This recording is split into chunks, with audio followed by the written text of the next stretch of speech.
Okay, so last week we were doing Dorian mode, discovering how to play it in two different positions, all through the two octaves, and applying it to a static minor chord.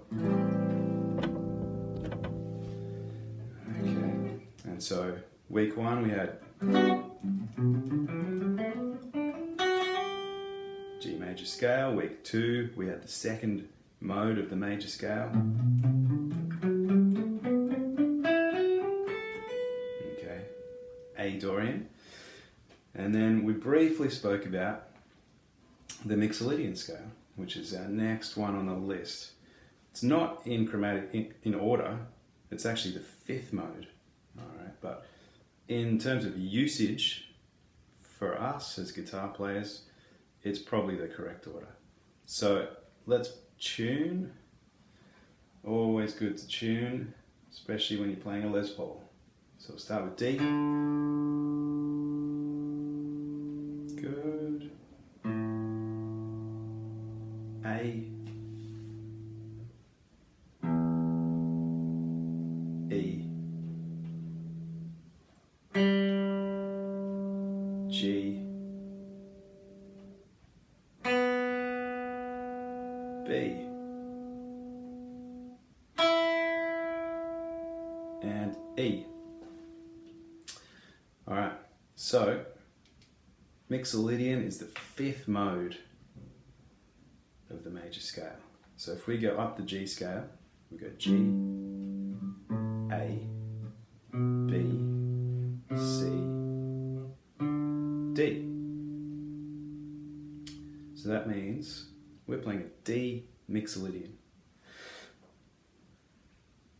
Last week we played the Dorian and we played it in root position for the G. So we're going to do the same with the D Mixolydian. We're going to go from here and walk up.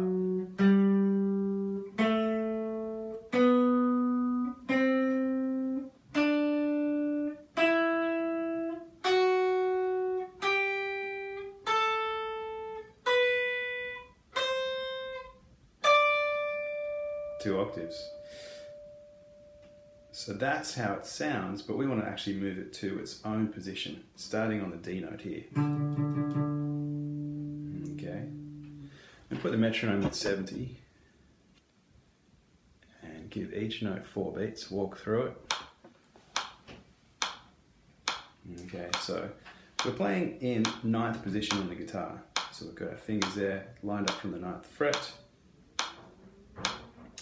And we're going from D to E.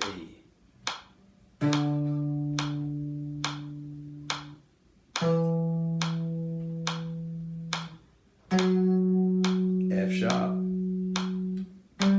G, A, B, C, D. Okay. All the same notes. Got that F sharp in there, which we keep referring to because it's the one sharp in the key of G. Let's look at these again. D, E, F sharp, G, A, B, C.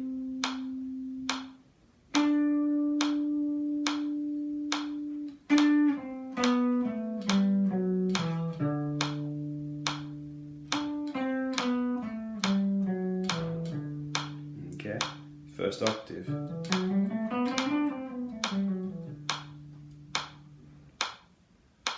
Second octave, starting from here.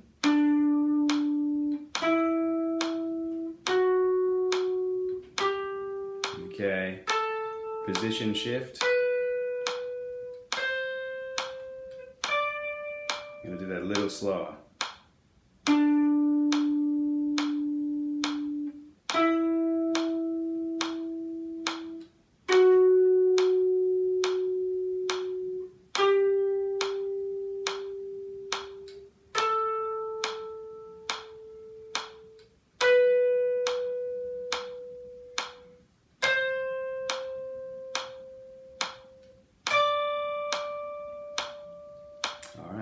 the D Mixolydian. Now, the D Mixolydian mode goes hand in hand with D7. Okay, D dominant 7.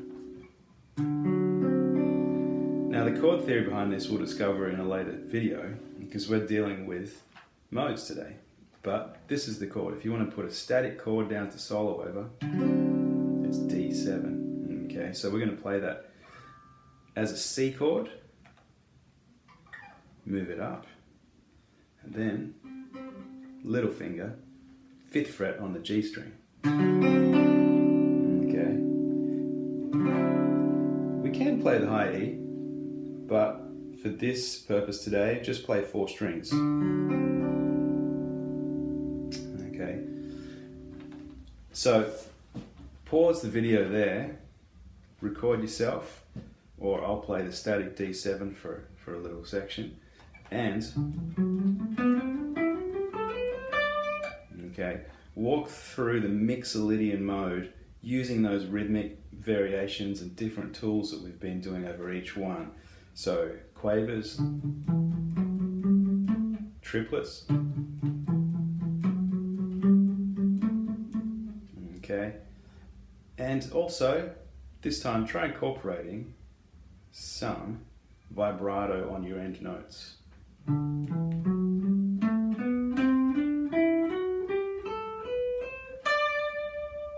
Okay, it's going to just develop a new technique. I'm just going to play the D7 chord, have a little solo over the top. 1, 2, 3, 4.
So, pause here, have a bit of a play, metronome on 70, work through the Mixolydian scale. We'll come back, and then we're going to put 2 together. Okay, so we're going to put the Dorian and the Mixolydian in context, okay, with the chord progression. Alright, so hopefully there were no problems there. You could work through that easily, the Mixolydian scale. Now, as guitar players, we need to be able to adapt to different songs and different chord changes. So we knew in week 2 that the Dorian mode was going with the A minor 7 chord. And we voiced it like this. And then just previously we discovered that the Mixolydian mode goes with a D7 chord. Alright. So both of those scales can be applied. What we're going to do right now is work our way towards putting them together in a solo. For now we're going to have tempo on 70. Okay, it's going to be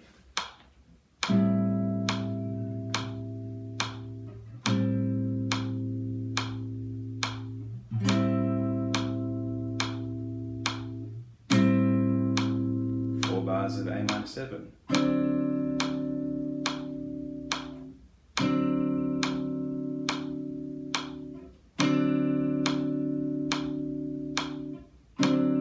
Bars of D7.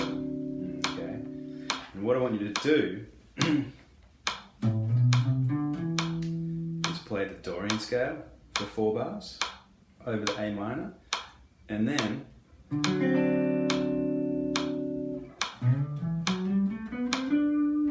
change to Mixolydian scale. Okay. I'm just going to do it without the chord backing, so it will sound like this. 1, 2, 3, 4.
Okay, so that's how I want you to approach it.